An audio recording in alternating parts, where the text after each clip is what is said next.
This is Nolan with BestFit, and today we're going to be taking a look at how long it takes to create lesson plans and plan out an entire year for 3 students on BestFit. So, if you don't know, BestFit is a scheduling platform for homeschoolers where you can upload some curriculum materials, immediately create your own lesson plans based on the recommended pacing of the curriculum, and then very, very easily take those lesson plans and schedule out either an entire year, or you can schedule things one by one, just dragging and dropping the lesson onto your calendar as you go. It's very intuitive to use. It's very simple and it's very nice to look at. It's a very clean UI. And so without further ado, let's just get into seeing how long it takes to actually create these lesson plans and put everything onto the calendar in a very useful way. So as you can see here, I have 3 students. I have Violet, Dash, and Jack Jack. And if I take a look, if I go to the home page here, you can see all their subjects. They each have math, science, English, and history, and then they each also have their own special electives. So Violet here has force fields, Dash has water running, and Jack Jack here has cookies, very important subject. So let's go ahead and go to this lesson planning tab, and you can see there's 2 options here. I can either create a lesson plan by hand and just select a student and a subject, and then create all their lessons manually. But today we're mostly going to be looking at this generate lesson plan feature. So when I click on this, you can see that I can upload images, select a student and their subject, and I can go ahead and generate a schedule. And so what we're going to be uploading are images of the table of contents or the lesson plan outline or the scope and sequence. Anything that outlines the content that's actually in the curriculum is something that you can upload. And basically what's going to happen is the AI is going to take a look at it and think about, how might the user want to split up this content, or what are all the ways that we can split up this content. And you can work with the AI in just a few minutes to figure out what is the best lesson plan for your family at your pace. And if at any point this happens to, the lesson plan that this is generated happens to not really be working, you can always go back, upload the same images, and just give it a little bit different instructions. Like maybe the lessons are taking too long. You can go in and say, hey, split each lesson into 2 parts, anything like that. So let's go ahead and upload something here. And first, I want to show you what I'm going to be uploading. So let's just go ahead to OpenStax right here. These are free textbooks. They're mostly at the high school level, but I'm just using these to show as an example. So, for example, if I open up this contemporary mathematics, you can see that I have singled out just the table of contents, and so this is all the information that I'm giving it. The system doesn't know about this curriculum. There's no, saved data already. It's just getting this table of contents that's outlining the content. And then from there, I have total control over how I split this up. If I think, I'm going to do 1 chapter at a time, then this will only be, 13 lessons.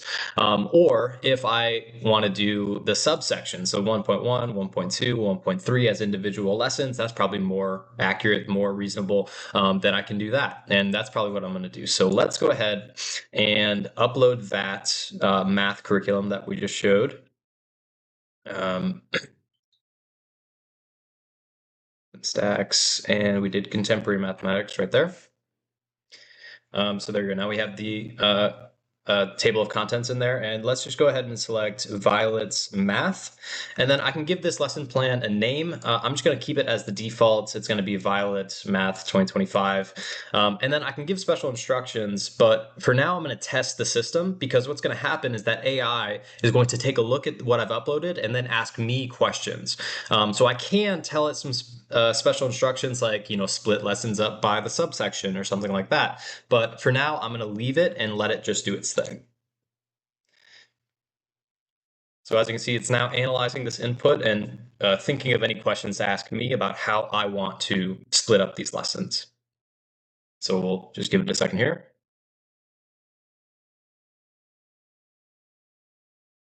There you go.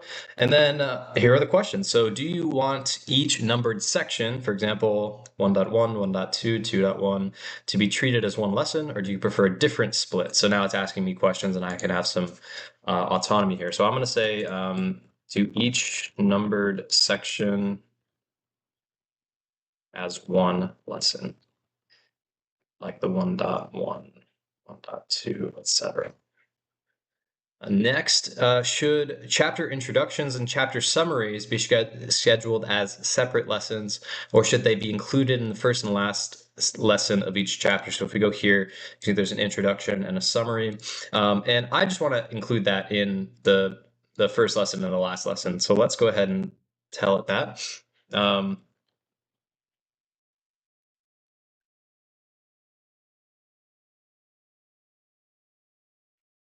And then do you want short subsections, for example, sections that appear brief, like 3.7 to 3.11 or similar? Let's take a look at what that looks like. So 3.7 to 3.11, you can see that these are all relatively short. You can see like 3.7 is exactly one page. So it seems like it's taking that into account when asking me these questions, talking about pacing. Let's go ahead and let it do that. Yes. So yes, when appropriate, by page number, group subsections. So now it's going to give me a bit of a better outline that's going to be more in line with the actual content that we're covering page by page. So there you go. So now the analysis is complete. It said confidence is high. It knows what I want as a user. And so now it's going to go ahead and generate these lesson plans.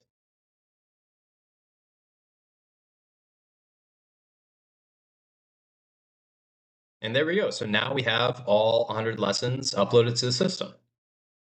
So now if I head over to the calendar, I have this tab up here, lesson plans, and I can open up this side panel to see all of the lesson plans that I've created.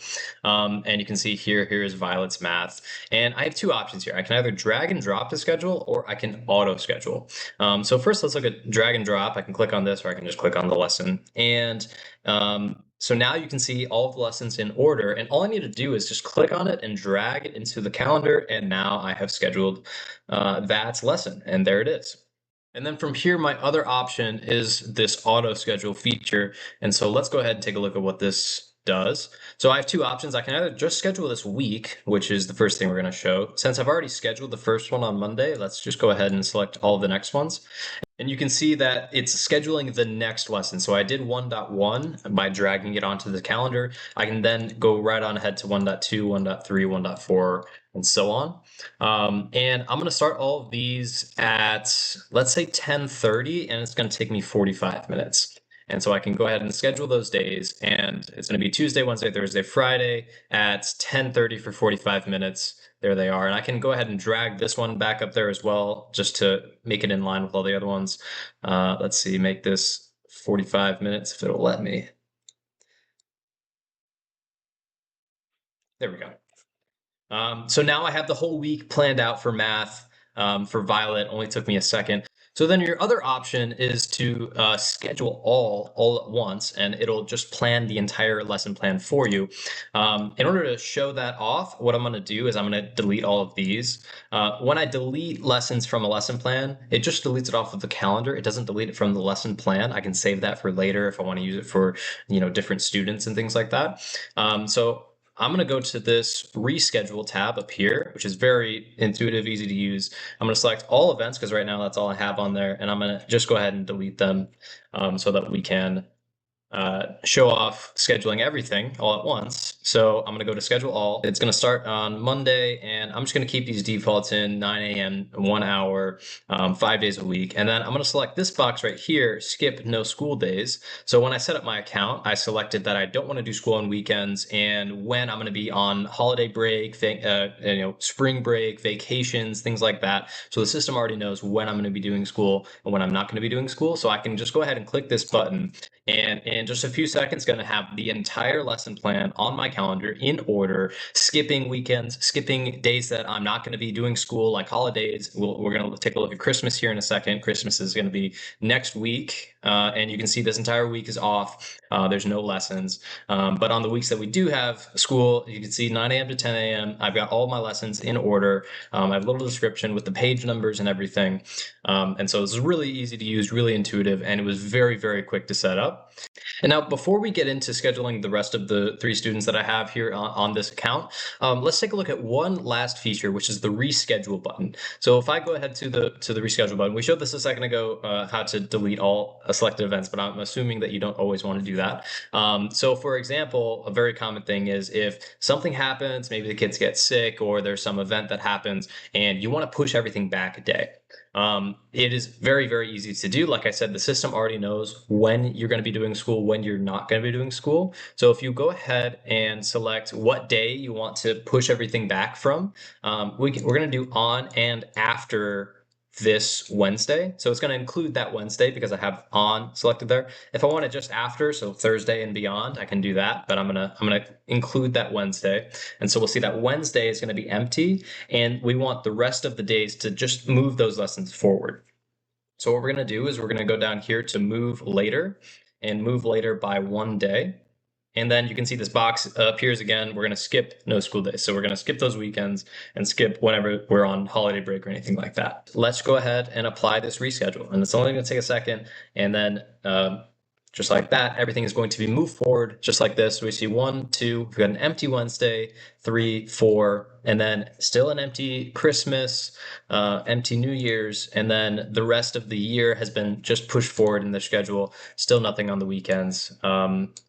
And yeah, so now I have my entire year scheduled. I can always adjust this schedule. It only takes a second. Just hit this reschedule. Very easy to use. And yeah, so now let's actually get into the scheduling of the rest of the students, of the rest of the curriculum. And just to keep it fair, I'm going to go ahead and delete all of these events. And I'm going to delete this lesson plan so that we can really get a good idea of how long it takes to do all of the lesson plans that I'm about to create. So let's go to lesson planning. I'm going to edit and delete this one. Okay. And then I have a timer right here. And all I'm going to do is hit go on this timer, and I'm going to schedule out all of the lessons that I have, all the curriculum that I have for these three students, and create all the lesson plans and schedule it out for the whole year. And we're going to see how long this takes me. So I guess there's nothing left to do but to hit go. So here we go. 3, 2, 1.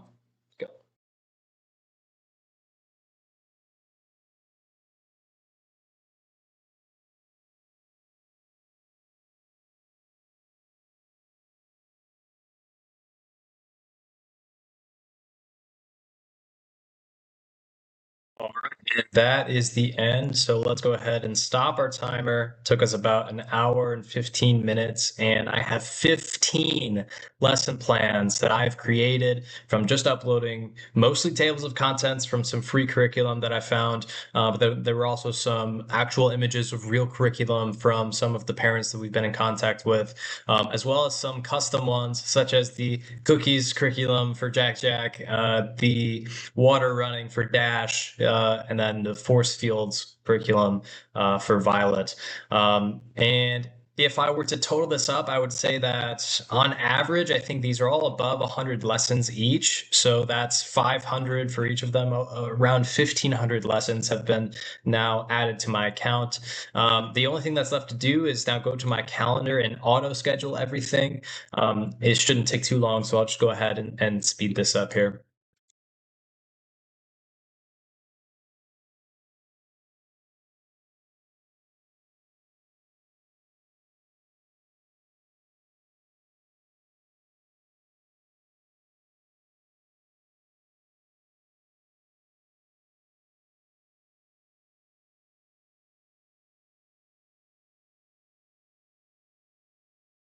All right, and there you go. So now we have all of the lessons into the calendar for the entire year, skipping winter break right here, picking back up where we left off into January, and then for the rest of the school year. Obviously, this view right here is a bit overwhelming to look at, but here in this bottom right-hand corner, we can filter by individual students. So I can just take a look at Violet's schedule or Dash right here. And then Jack, I put his lessons a little bit later in the day. Maybe he sleeps in, maybe he's got daycare in the morning, something like that. But yeah, so now we have all these lessons. And then just to show off a few more features, now that we have everything in here, we can print this whole schedule. So I can go ahead and just click this print button right here. And it's going to put together a PDF for me of all of my students' lessons. So right now I have all students selected here. So if I take a look at this PDF, you can see now I have a list view of everything, and I can hang this up on a bulletin board somewhere if that's what I want to do, or I can filter by one student and then again hit print schedule, and then this is just going to be this student's schedule for the week. So now I can hand this off to that student if I want to give them a little bit more autonomy and teach them about responsibility. These are the lessons you need to do for today, or the week. Speaking of today, if I go to the agenda, I can also see just a view for what needs to be done today. The needs attention bucket right here just shows that these are lessons that we said we were going to do earlier today that I haven't done yet. I haven't marked them as complete like this. And you can see that they've been marked complete here. And so once I complete these lessons, I can go through and mark everything as complete, just like that. And then these are lessons that are yet to be done. Either they're happening right now. You can see it's 3 p.m. right now. And so this one should be happening right now, and these ones will be happening later. Again, if I wanted to print the schedule, so this is for all students. So if I go ahead and print this schedule, there we go. It'll come through in just a second, and I'll see it's just a schedule for today. So rather than a week view, you can see a day view that goes in order throughout all of the lessons. And again, if you want to filter by just one student, you go ahead and do that. Now I'm just seeing all of Violet's things, and I can print this schedule and see just Violet's schedule right here. And then just to show off the reschedule as it works when there is a full list of lessons throughout the school year, I can go to reschedule. And again, we're just going to do the same thing that we did last time. We're going to go to Wednesday and push everything forward by one day, just like this, skipping weekends, apply reschedule. And we'll just wait for this in 1 second. Shouldn't take too long. This time it does have a lot more lessons to change, so it might take a bit longer than when there was only, I can't remember how many we had in there. It was around 60. Now we have, again, close to 1,500 lessons scheduled all at once. And it should, or actually we have a number right here, 2,175 lessons. And it's going to move everything forward by exactly one day, never putting anything on a weekend or a day that we've dedicated as a break. And there you go. As you can see, there's like a split down the middle of the schedule. Everything has been pushed forward for the rest of the school year. Nothing's been pushed onto any days that it's not supposed to be on. And then the curriculum continues from there. And yeah, so that's everything. It didn't take too long. It took about an hour and a half to get everything in here, maybe a little bit less. And now for the rest of the school year, if I ever need to reschedule anything, I can just go right here, go ahead and I can apply a large reschedule to all these things. And I should be set for the entire school year. So yeah, thank you for watching.